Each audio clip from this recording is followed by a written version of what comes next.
Welcome to the NintenFusion podcast, a podcast that fuses past, present, and future Nintendo thought. I'm David, accompanied by my friend Jordan. So, Jordan, I've been thinking a lot this week about what it would be like to play Nintendo Switch games on my computer. You know, I only have so many monitors, and I wish that I could also just hear my game sound through my PC while I'm on like a Discord call or something without having to open up like OBS or something. Like, what do you think about if Nintendo could do that for us? Well, as a PC gamer enthusiast, I would definitely really like that. I don't see it ever happening, but it is something I've been thinking about more and more lately because the other console big three members have been moving towards PC. Yeah. So like Microsoft is all on board right now. Well, like, of course, they own Windows. Yeah, they own Windows. It's surprising it took Microsoft as long as it did to get to that point. Because who cares if people are playing on Xbox or Windows as long as they're on a Microsoft system, right? Right. But the more surprising one is that Sony is now moving more into PC, largely because PC isn't really a competitor to console space. If you're going to get a PC, you're going to get a PC. And if you're going to get a console, you're going to get a console. Right. And there's so much freedom on PCs to download pretty much any game store you want. You know, you can get games from the Microsoft Store or from Games Pass, or you can, get the Epic Games, whatever store that's called. You can get Steam. You can even just download game files from like publishers themselves, like sometimes indie developers will do. There's a lot more freedom on PC, even if it is controlled by Windows. Yeah. And Sony clearly has seen a lot of success moving to PC. With what they have done.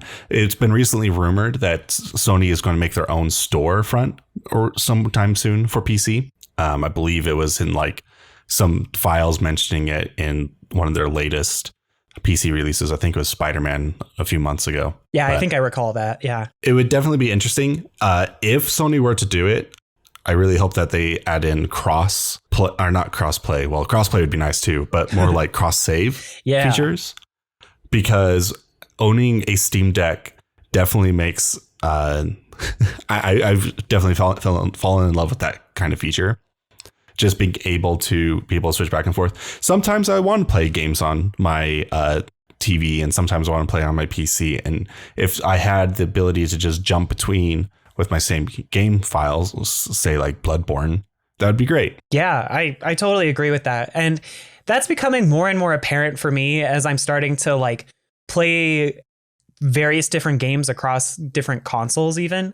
Like I've been playing quite a bit of Splatoon 3. I've been really enjoying playing like some high level salmon run and some anarchy battles in Splatoon. And it's kind of annoying for me to like get the best experience by switching my monitor port over to the HDMI input instead of the display port from my PC. And then there are also other problems where my desktops don't like rearrange themselves to accept that there's only one monitor that's actively watching the PC. So like I lose a lot of information on that monitor, and it's kind of a headache. Plus, the way that I have it set up, I have the audio input only coming from the game, and maybe I want some notifications and stuff. But, switching back and forth between all of that stuff, it really kind of shows that, at least for me and other people that play on multiple consoles, more integration like that would be absolutely wonderful. And that's kind of, what this episode is really about, right? I'm sure there are some listeners out there that are like, what the heck, guys? Why are you only talking about Microsoft and Sony right now? Aren't you guys a Nintendo podcast? And yes, we are. And the real topic we wanted to kind of dig into was game exclusivity. What is game exclusivity, Jordan? Well, I think Nintendo fans are no stranger to game exclusivity because that is one of the primary pillars of Nintendo's business model. It's basically games are exclusive to some sort of platform, usually to try and draw people into purchasing that platform. Back in the old days, it was also because porting between systems was a mess. It was a lot more difficult, and to the point where like games that were on one system were like drastically different games on a different system. Right. And that mostly had to do with, architecture, the actual hardware itself inside. But nowadays, between consoles, everyone's basically running 64-bit processors here and there. So it's not that difficult. You just have to change it for like operating system and other hardware peripherals. Yeah, the only difficult one to really port to is the Switch itself. Right. But porting from the Switch to another system isn't that bad. Right. But porting to the Switch has all sorts of problems. You know, you have to deal with changing resolutions between handheld and TV. You have to deal with the much lower power. And then, you know, there are probably a whole bunch of other things as well. But those seem to be the major ones from what I see. Yeah. But yeah, back in the old days, the Nintendo 64 and the PlayStation were just basically completely different worlds. The way they access memory and everything, it heavily influenced what kind of games were available for each system. Because like the PlayStation was disc based, and so it had access to a lot more storage, read only storage from the disc. Right. But accessing that storage was a lot slower than a cartridge, but which the N64 had, but the cartridge had less memory on it. So what that ended up happening was PlayStation games tend to be more lengthy, slower games, sort of like JRPGs, and stealth games like Metal Gear Solid was big. Stuff where they could have like a wide variety of assets, but didn't have to like read them in very quickly. Whereas the N64 was more focused on high action games that didn't have a lot of variety in assets. Yeah. And that's a really interesting point. You know, you don't think about those differences all that often until you put them in the context of like, well, what was the main difference between those two consoles? And I mean, you look at games like Super Mario 64 and Zelda and even like GoldenEye and whatnot, and those games typically loaded up super fast, but often looked worse than the PlayStation 1 games on the other side in a lot of ways. Some of them looked totally fine, but it really depended on what kind of graphical style they were going for. But like, there were games on the PlayStation 1 that had really good looking pre-rendered cutscenes, and you just couldn't get that on the N64. Oh, no. Good luck trying anything like that on N64 without super compression. The only example of like a video that plays that I can think of off the top of my head is Pokemon Puzzle League's introduction, where it's like basically a scene from the anime, but it's super low resolution and pretty short. Yeah. One cutscene that really made me sad when I came across it. I got StarCraft 64 for the N64 because I loved StarCraft on the PC, and the opening cutscene was turned into a slideshow on the N64 instead of a pre-rendered scene. That's amazing. Hey, at least the game and there was like right? no sound or like people speaking. It was very compressed. That's kind of amazing, though, in its own way. But, you know, Nintendo games have been exclusives almost like their entire life, right? Like, there are very few exceptions to Nintendo properties being on other platforms. And really, the only examples I could find were in like the 80s and 90s with things like, Mario Bros. On the Atari, with their special edition of Super Mario Bros. On like the PC 8801. There's also like the instance where Nintendo had some weird licensing mishap deal with Philips and got a couple of Zelda games and a Mario game on the Philips CDI. But I guess that was technically an exclusive. Then there's, of course, like there are all of their arcade machines, which technically is Nintendo made hardware in a lot of ways. But, you know, it wasn't exclusive to an at-home console, I guess. And then there were other things like Nintendo's obsession with learning-based games in the 80s and 90s with like Mario Teaches Typing and Mario's Missing. But most recently, Nintendo franchises on Nintendo platforms are like the mobile games that they've got, like Mario Run, Pikmin Bloom, Pokemon Go, the Mario Kart mobile game, Fire Emblem Heroes, and whatever else they've been working on. So I guess in some ways they've been branching out, but I think the mobile scene is much different than putting a game on PC or other consoles. It is. We'll probably talk a bit more on mobile because I feel like Nintendo could utilize another angle with mobile that they haven't been doing, surprisingly. But so they still do a bunch of mobile games. They still do some arcade games as well. Obviously, those can't really come to other systems. So they have the ones that come to my mind, they have a dedicated Mario Kart arcade, and then also a Luigi's Mansion arcade game. Yeah, that's right. And then in the past, they've also had like F-Zero arcade games and other fun things that they've brought out too. So the big question I already know the answer, but I would like to ask is, should Nintendo be available on PC? It's much harder to sell to have Nintendo probably bring their games to the other big three, even though like Microsoft clearly doesn't care. Minecraft and Ori and other games have been all over the place. Yeah. But Nintendo's still kind of caught up in that idea of we can't put our games on competitors' machines. PC is kind of a different beast, though. And I'll also throw in mobile as well. PC and mobile, they're not really direct competitors to Nintendo. Nintendo's already on mobile themselves, but they tend to make games specifically for mobile. There haven't been too many games that have been dual release on the Switch and mobile, right? There have been a few. I can think of like that Pokemon block game. I don't remember what it was called. Yeah. What was it called? But I know exactly what you're talking about. And also like Pokemon Quest has been on Switch and mobile. And yeah, is the Cafe Pokemon game on mobile? I don't think so. No. But yeah, Pokemon games have kind of had both. Pokemon Unite is also on both Switch and mobile. And that's a pretty big title. There probably are a few games Nintendo could bring to mobile. The big one I'm thinking of is retro games. I think Nintendo would make a lot of money if they were to just port the original 5 Pokemon games to mobile. Oh, absolutely. You know, there's already a market out there that's using their like jailbroken phones that are emulating on their phones. Like, I know I have seen that over the years. People just playing Pokemon. You don't even need to jailbreak your phone. True. Just have emulators. I think there are like some emulator websites too, so you can just do it from your browser. I mean, I know I've browsed like the Nuzlocke forums on like Reddit and whatnot, and people post screenshots using their phones all the time. So why Game Freak and Nintendo don't utilize that market for Pokemon is beyond me, because I think most phones are comfortable enough that people could play with 2 hands to play through Pokemon.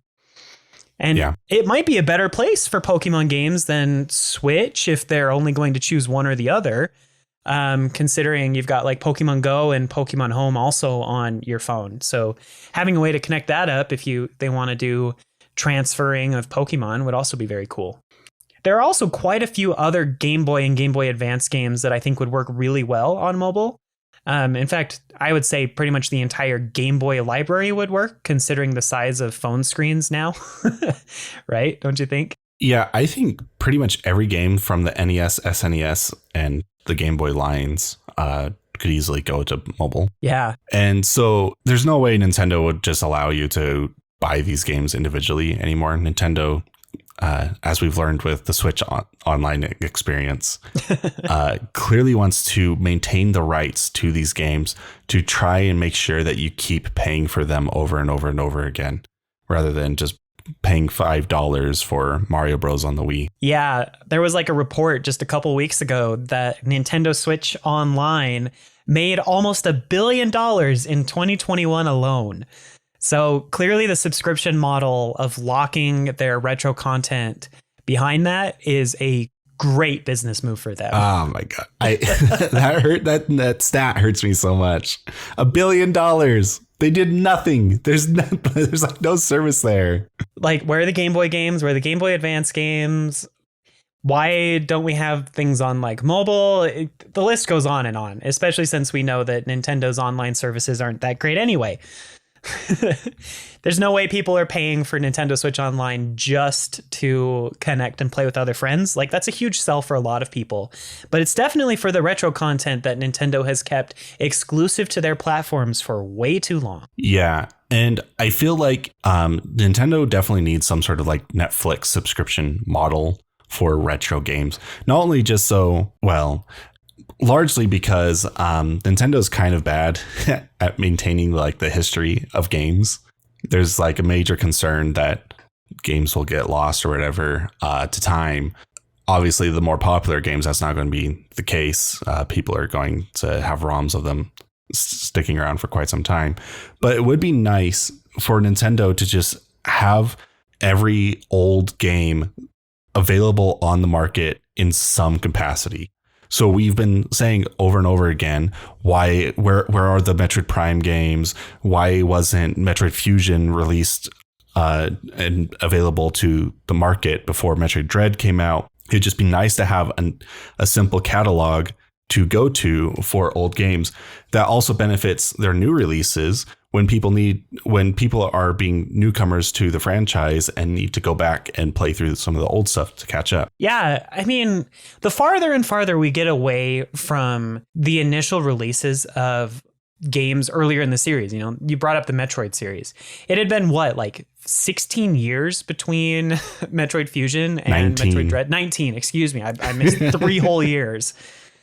That is unless a 19-year-old was lucky enough to have parents that had Metroid Fusion, there's no way that they've played it in their lifetime before playing Dread, And that's only a person 10 years younger than us, Jordan, it's just bonkers. They're an adult too. They lived their entire life without 2D Metroid between those 2 points. I know, that's so crazy. But when there comes a game that is a sequel or builds on the story of a previous game that came out years and years and years ago, not having an option to play it is honestly disrespectful to the series itself, I think. It's a different case for games that are released on SNES and NES because Nintendo has those on the Switch. But anything that was Game Boy, Game Boy Advance, or GameCube, those games are hard to find and come by legally, Yeah, GameCube's one of the hardest. I feel like Wii is going to be pretty difficult pretty soon here. Wii U, everything's been ported to the Switch already, but yeah. So I do feel like Nintendo would really benefit from a subscription service that has their entire catalog of games that they 100% own the rights to, from NES all the way up through, say, their last console, right? Yeah. And so then have that be available on Switch, PC, and mobile to the extent that those hardware are capable of emulating those previous games. Yes. So obviously GameCube games wouldn't work on mobile, and Wii U games being emulated probably wouldn't run too well on the Switch, but they could run on PC. And these games are out of print. So it's not like it hurts Nintendo at all to have them be available on some sort of subscription service. Yeah, I totally agree with that. Retro content needs to be preserved, especially as for their artistic value. You did mention the art of preserving, and Nintendo seems to have everything on their servers, but once that is no longer available to the public, it could start to get lost. And again, like I mentioned earlier, I am just of the opinion that if you want to play a game in a series, you should be able to play all of the games in the series fairly easily, especially if they all connect to one another. For something like the Tales series, where each game is its own independent story, you don't necessarily need to go play through all of them. But when it comes to the Metroid series or the Zelda series, or even the Mario series to an extent, those games all build on top of each other in their mechanics and in some cases their lore and stories. And it's a much more complete and interesting experience to see how that history has changed throughout the years. Especially as we start getting to Metroid Prime 4. Where the heck are Metroid Prime 1, 2, and 3? We haven't seen a release of those since the Wii U eShop download that just put it onto the Wii partition of the operating system. It's just bonkers to me that we don't have better access to those games. And having that online service, like you mentioned, Jordan, for all of these sorts of games that allows us to even play them on PC would just be so amazing. And honestly, probably make Nintendo more money than they realize. Yeah. And one of the main reasons why I suggest PC is because the architecture on PC is just going to stay static for quite some time. Whereas with the Switch 2 or whatever console comes next, that they kind of have to uproot everything again, right? Yeah. For their emulation. Yeah, considering they're like systems on a chip and, you know, they're custom designed for their particular hardware, it can be really tricky to Which port and I think emulate. secretly is one of the reasons why Nintendo hasn't done this, is because they don't want to be expected by their customer base to do it again for the next system. It makes sense. If it was on PC, when the next console comes out, you still have access to it on one, the previous console, and two, PC, until they are able to get it up and working again on the next console. Right. And, you know, if Nintendo really wanted to go in on this, they also have all of the work of all of the fans out there that have done immense research on how to get their games running on Nintendo's PC. not going to use fan work. No, they literally can't because of licensing issues and whatnot. Like, I know for a fact that a lot of these types of programs have particular licensing that would require Nintendo to either like, well, not either. It would require them to completely open source everything if they used any of the contributions of the community. So yeah, it's not going to happen. What I was mostly getting at is like, it would be cool if Nintendo saw these people and then decided to like approach them to potentially hire them to do it in an official capacity. I'm sure some people would jump at it and other people would be like, no, I want to keep doing open source and stuff like that.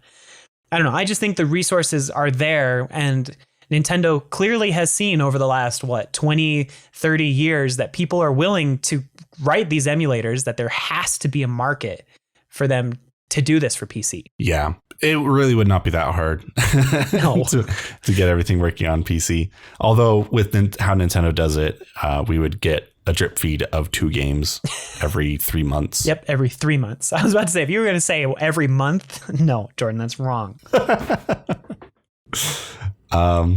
Yeah, I don't know why Nintendo is so slow with releasing digital content, but Jordan, you know how hard it is to drop a ROM file into the package that they then upload to the CDN? I would understand it if they were more like multiplayer focused games and they have to actually put some more work into them, which they've been getting better at recently. The latest batch of N64 games are multiplayer focused games, right? Yes. But I don't understand why it took them so long. Why was Banjo-Kazooie not at release? Licensing. I don't know. I Probably doubt not it. licensing. Microsoft loves them now. They're like, yes. They already got Banjo on the N64. That just reminds me of like how Smash Brothers Brawl had like all of those virtual console demos on the disc itself. Nintendo was a lot more loose with their virtual console stuff back on the Wii. Yeah, they would release things fairly often.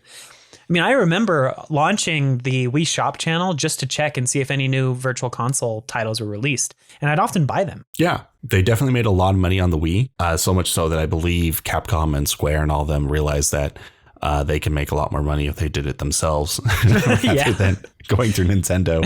And so that's why the Wii U was a bit more sparse, but also Nintendo ran into the issue where people were like, why do you want me to pay $5 again for Super Metroid? I already paid for it. Just let me bring my data from the Wii over to the Wii U. They're like, no, you can't. Well, they said, yeah, but it'll cost you $1 to port it over. Right. Sorry, you have to update that license. That license is only good for this console, even if you transfer the license over. And I think their big claim was that, we changed the aspect ratio from 4 to 3 to 16:9. Sure. Pay us $1, please.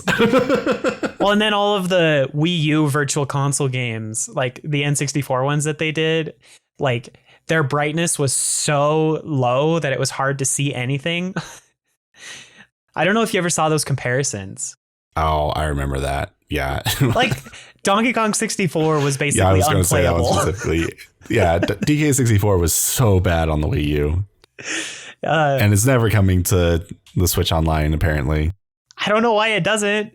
Like, it's so weird how that works. But anyway, that's kind of the retro content. I think we're both in agreement here that Nintendo needs to make a better effort at getting the retro content to us, not just on Switch, but of course, like not making it exclusive to a Nintendo console and having it available on PC would make it easy going forward. And so many people would pay for it. They really would. Yeah. And it also opens up your IP to larger markets.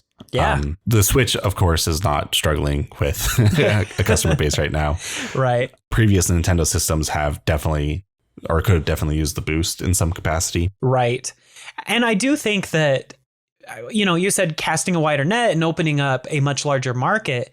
There are a lot of people out there that grew up with Super Mario Bros. And other NES games that don't have current day consoles, but do have laptops and do have computers.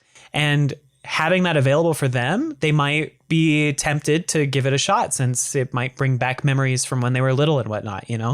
I think that there's a lot of room for that as well. Yeah. And if Nintendo is concerned that it'll just mean that no one will buy a Switch, the Steam Deck has proven at this point that people will still buy both. Yeah. Just having the cross save feature between your PC, and because the Switch is portable in a sense, the Switch is able to sell itself on the merits of its own hardware now, rather than trying to keep games hostage. Right. And see, that's a really good transition, Jordan, to talking about current releases, current Switch games and porting them to PC, right? Do you think they should? I personally think they should. I don't think we could ever convince Nintendo to do it. Right. I mean, that brings to mind, I had found this before we started recording. Furukawa, who was a Nintendo executive not too long ago, said in an investor meeting in 2018 the following: if publishers want to release cross-platform titles and doing so would make consumers happy, then as long as it is technically feasible, we would want to support them. That said, we have absolutely no plans to offer any Nintendo games as cross-platform titles at this time. End quote. I mean, to his credit, they didn't release anything since then. It's been 4 years. I mean, so they got it right, but maybe they could in the future. I do think that there are quite a few games that wouldn't necessarily work on PC with controls without being able to use your Switch controller. It would be really hard to do high level competitive Splatoon if you're a motion control user with a keyboard and mouse. Well, just saying. I mean, if it had keyboard and mouse controls, technically that'd be better than motion controls. Not when it has the variable walking and variable swim speed animations. When you swim too fast, you get the nice splatter effect behind you. If you swim just slow enough, you can make it so that you're completely invisible without even Ninja Squid. That's what I'm getting at. Also, it's trivial to get a pro controller to work on PC. Oh, I know. But last I heard, it was tricky to get motion controls properly working with Steam and stuff, because nobody's really figured out entirely how Nintendo smooths it internally. But that's another discussion. If Nintendo were to release the games, I'm sure that they would actually make an official Nintendo-made driver for Windows and potentially Mac and Linux. Yeah, their own storefront, because they're not going to pay Steam, what is it, 30%? Yeah, there's no way. Of the cut. And we know that Nintendo is willing to create their own stores if they made this decision, because when they did the Xenoblade Chronicles 3 Special Edition, they wanted all of that money instead of giving it to GameStop and whatnot. And they put it on their store, and it crashed their store so bad that they had to postpone the orders to another day. And then everybody still had to wait 5 hours before they could order it while they upscaled all of the nodes that they were running everything on. So Nintendo is definitely willing to use their own systems instead of having to pay for other people to do it. Though the Xenoblade Special Edition is a bit of a special case, because I think the reason that they did it on their own storefront is because the materials weren't all ready to ship to other vendors, because they did ship it out in 2 parts. But anyway, that's my rant about that. Back to Switch games on PC. Which games, Jordan, do you think would be the most interesting to have on Switch or on PC, or that would benefit the most? Well, so I think this is probably one of the main reasons why Nintendo will never do this. But the games that would be the most interesting on PC are games that would be very open towards a mod scene of some sort. So Breath of the Wild, Mario Odyssey. There's already a pretty decent mod scene for these games. It's just a lot harder to mod them than if it were on PC. And I could see Nintendo just not wanting to see their games get modded at a higher rate than they are now. I know. I mean, you have all of the retro games that are being modded like heck, like all of the Zelda randomizers and Pokemon randomizers. Those things are super popular on streaming platforms and on YouTube and whatnot. I imagine having PC official versions would make that way faster and come out way quicker. But Jordan, think about the graphical improvements. Oh man, the games would look so much better on PC, and Which you'd have one's like off the top good of your frame head? rates. Oh man, we could play Bowser. What was it? Bowser's Fury at higher than 10 frames per second. It'd be great. Heck yes. I can't wait to play Breath of the Wild at 1080p officially. Breath of the Wild 2 definitely would work a lot better on PC. I'm worried about that game. I know. Because Nintendo games have been kind of struggling with the hardware on Switch, but we talk about that enough. Yeah, we do. This is more about what we could see on PC. I think we'd also see quite a few improvements across the board. If Nintendo were to port them over, we'd definitely see those graphical improvements. We'd see frame rate improvements. They could also potentially take advantage of like newer technologies. Well, I say newer, but technologies that are now being more readily used, like HDR lighting and colors. I think that a lot of Nintendo games would look amazing with HDR. And I don't know. I feel like it would also open up Nintendo games to a much larger market. The games that are on, Xbox and PlayStation and PC sell a lot more than some games that are just on Nintendo Switch. Though definitely. Some Nintendo games not necessarily. So exclusives typically always sell worse. Well, not always. There's certain games like Nintendo, like Mario Kart 8. But games typically sell a lot better being multi-plat than they do being exclusive. I wonder why, Jordan. Do you think there's a reason for that? It's because of the larger market. What? That's a thing? Yeah. So surprising, right? I can't believe it. Well, and like, even if Nintendo required you to buy on Switch and then pay like half price for the PC port, like then people would be double dipping. And I know people would do that for if they had cross saves and stuff. Like, I would love to be able to play Breath of the Wild for a long time on my PC and then pick it up on my Switch, So knowing Nintendo, you would have to double dip, wouldn't you? Oh, absolutely. You wouldn't be able to just buy it on the Nintendo service and then it works on multiple platforms. Yeah, that's how they get you, and that's how they justify the PC port is they're going to make twice the amount of money. Now, if they do it on a service where it's like Steam and you get the license, which when you buy digital games on Switch, you do basically get a license and then it's just tied to that account and you can actually play it on any other Switch you're signed in on. I imagine they do the same thing for PC, though they might ask for a little bit more, something for the graphical improvements, but who knows? Like, we're not businessmen. We don't make those decisions. That also, though, would incentivize more people to buy digital rather than physical, which is more money for Nintendo because then you don't have to like have the overhead of the retail stores take a cut. Also like manufacturing the physical device or the physical game and then also shipping. I believe stores typically take like, what is it? 10%, 10 to 15%. That number sounds right to me, but I don't know for sure. So instead of sharing the money, Nintendo would get all the money if people buy it digital rather than physical, and making it so that you have the option to switch between platforms would definitely boost people buying digital. I only buy physical games for Nintendo now at this point. Yeah, same here. Though I don't really have any other consoles to really buy physical from, except for, I guess, my PS4. But my PS4 is now a generation old. So I don't really. I got the PS5. So we'll see how much I use my PS5 once Sony brings out their service. Honestly, if it has cross save, I'll continue playing it plenty. Sometimes I really do just want to be out on the couch and playing casually. And sometimes I want to be on my PC and listening to Discord while I play. Right. I mean, social gaming is honestly really important. And when you have multiple monitors, you either sacrifice a whole PC monitor to play your game on Switch while you're listening to your friends, or you have to use a capture card and then stream the audio in that way, or you just play in handheld or something. Like, the having a PC has made it so easy for me to actually play games with friends, because I can have all of my audio going through the same place, everything piped through the computer itself. It's just been a much better experience in that regard.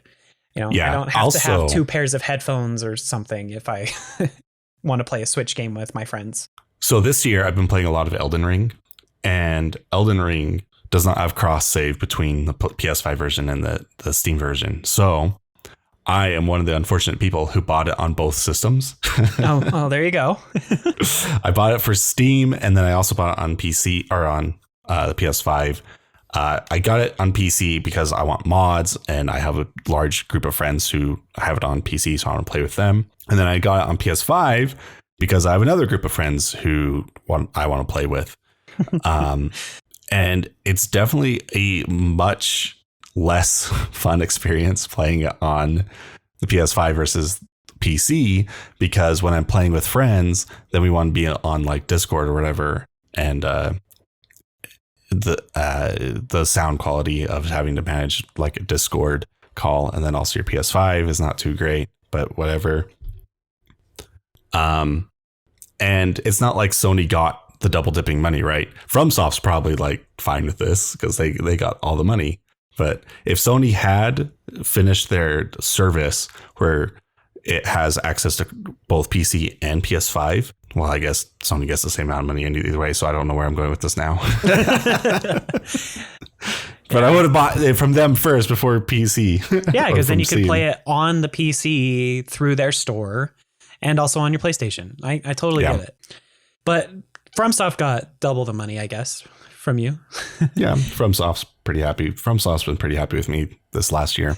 Yeah, you also bought all the Souls games, didn't you? Yeah, I played through every single FromSoft game this year. Well, all the Souls ones, everything from Dark Souls or Demon Souls onward. That's amazing. So, but anyway, kind of pivoting back to how Nintendo could pull off this thing. I don't think Nintendo would release the games on, if they were to do PC, of course. I don't think they would release them on PC like at the same time as they do on Switch. They'd like to keep some kind of console exclusivity for at least a while.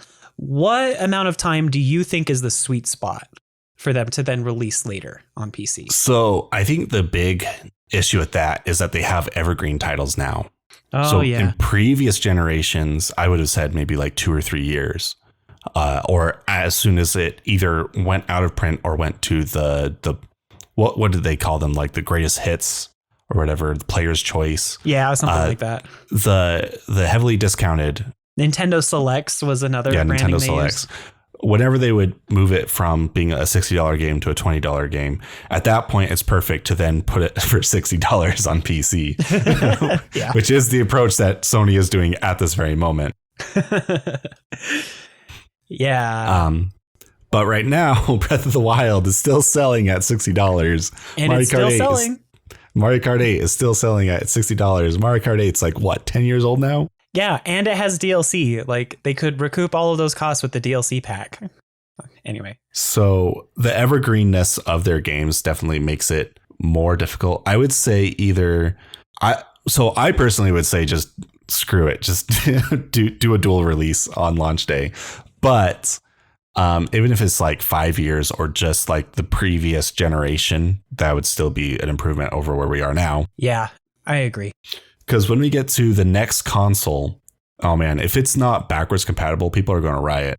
I'm going to riot if it's not backwards compatible, especially if I can't play like Splatoon 3 on the Switch 2 if it comes out before Splatoon 3's like end of life updates. Like, I don't know what Nintendo's going to do with the Switch 2. And we've talked about this before on the podcast. It's just, we are at such a weird time in Nintendo history where it has definitely been long enough for another console, but there's absolutely zero signs of it in the future besides the rumors that there's going to be an update. And those rumors have all been wrong because every single one of them is accompanied by and Nintendo will announce it at the next Direct, and then they never do.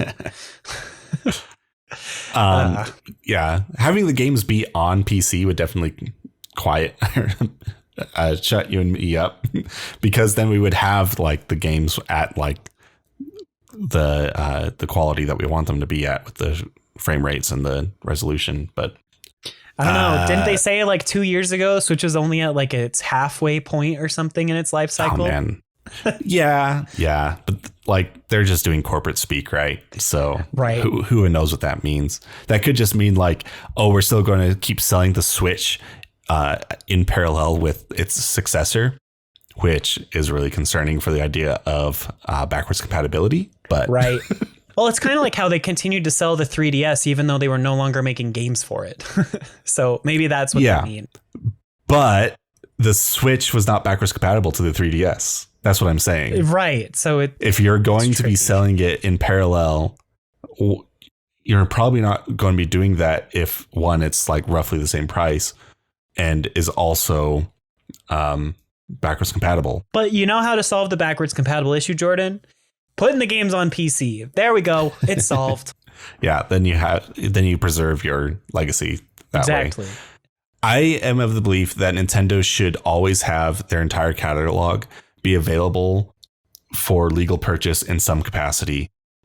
Otherwise, they can't complain about pirates. I totally agree. With how impactful and important their games are across the industry and how often people want to go back and play them, it absolutely needs to be available at all times. Like it just does. I propose a law to be made that it is illegal to pirate a game that is not available for purchase. I don't think any gamer out there would have an issue with that. The only people that would are the executives at Nintendo. Yeah. We'll call it the game preservation law. Yeah, a preservation law. That'd be a perfect way to introduce it and make it happen. Anyway, I also wanted to ask Jordan, what do you think about game exclusivity as a whole? Kind of like wrapping up our discussion here. Like, do you think having exclusives is like a good thing or is it a bad thing? And what are your thoughts on that? So it's a multi-layered question. I believe for the most part, game exclusivity is bad for consumers, but really good for like whoever's holding the exclusivity, right? Yeah. Like we know that the only reason why people pick up certain consoles is because of what games are exclusive to that system. Well, yep. That was always the claim, but the Xbox is still selling even though it has no exclusives now. Yeah. Well, it's cheaper than buying a whole gaming PC. Well, that's the thing, right? People who are buying PCs are going to be PC gamers, whereas people who have no interest in buying a PC, even if it's exclusive to just like having it be console exclusive, would still have the effect of like exclusivity that you're expecting out of it as a company. Yeah, I do agree. Because there's just a lot of people who just will not buy PCs because building a rig that is like gaming compatible is difficult. Like it is for the average person. It's very difficult. You have to make sure that you buy the right processor that's for you and your price budget and your like power budget. That's really tricky in today's day and age where you could buy like the latest Ryzen AMD processor, but that is way overpowered for anything you'll ever do on it, even throwing games at it. Or you might buy something on accident that's 6 years old and nothing that you want to do on it will actually run at a reasonable rate. Then, of course, you have all of the tiers of graphics cards that you have to consider and think about. Then you also have to make sure that you buy the right motherboard that goes with the processor that you chose, and also make sure you get the right memory and the amount that you need. And the list goes on and on and on and on. And I totally understand the barrier to entry for a PC, for somebody that wants to come into the PC industry. I was the same way for a long time. I had been thinking about building my own PC for probably about 5 or 6 years before I finally built one. And then I just did last year. And it was a great decision, even though it was a huge learning curve. So having these consoles is definitely necessary, I think, as long as we're not making, cheap $300 laptops that can handle every game. I will say the average person playing Animal Crossing is not going to be someone who cares for PC. No. They will not care that the game is on PC. No, even like the average Pokemon player is the same way. Or Mario Kart. Yeah, most of Nintendo's big franchises, the average player within them, they only want to Switch. That's a guarantee. But yeah, I was going to say, like my mom, she she plays Mario Kart and Animal Crossing, and she wouldn't get a gaming PC. But then I just realized that she does have a gaming PC, so that didn't. But she wouldn't get it for Animal Crossing or Mario Kart. Right. And she only has a gaming PC because I built it for her. Yeah. It's like telling your friend, go buy a gaming PC so you could play Stardew Valley when you could just buy Stardew Valley on Switch.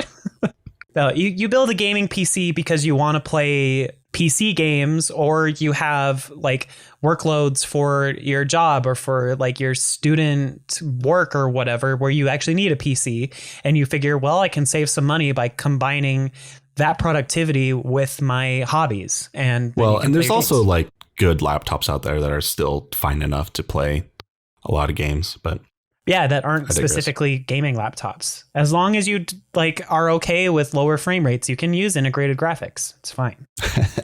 I wouldn't recommend there's still it. some laptops out there with dedicated graphics as well, but oh yeah. Yeah.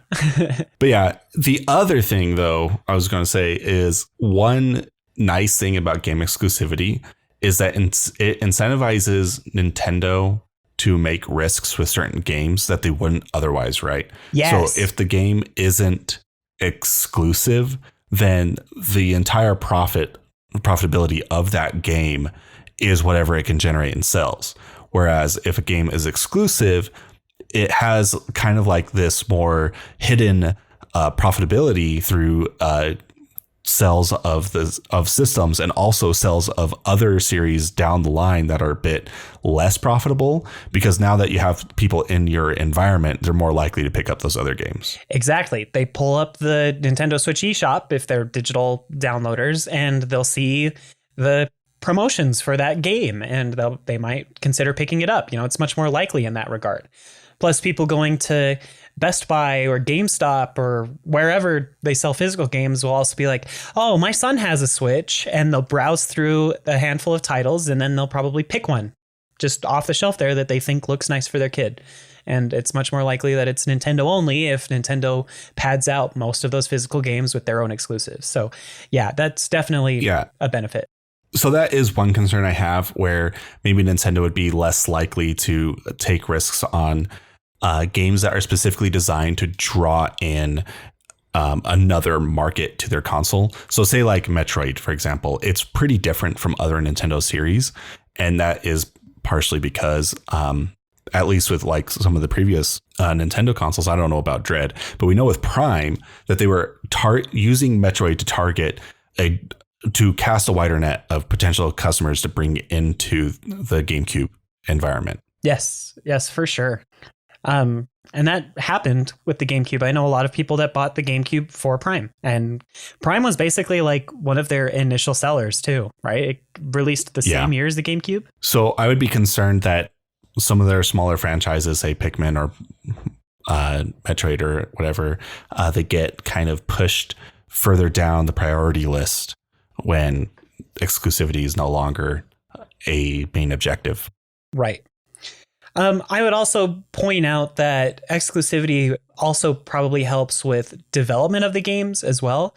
If everyone's only developing for Switch at your headquarters and you're not even thinking about how it could run on PC, then everybody is locked into how that ecosystem works. The games typically get pretty well optimized for the hardware. I mean, there are exceptions. Bowser's Fury looks super cool and has a high resolution, but stutters a lot. Breath of the Wild suffers from some stutter issues as well, but Nintendo has been pretty good, at least this generation, on optimization. And I think that a lot of that boils down to, we are only releasing this on Switch, so we can spend most of our development time only thinking about how to get it to run better on Switch. Yeah, I would definitely be more in line with that if Nintendo's systems were a bit more powerful graphically. So like, Sony was a big example of this. Multiplats on the PS3 typically ran worse than the 360 just because it was so hard to port to the PS3. But when Sony made an exclusive for the PS3, it was absolutely fantastic.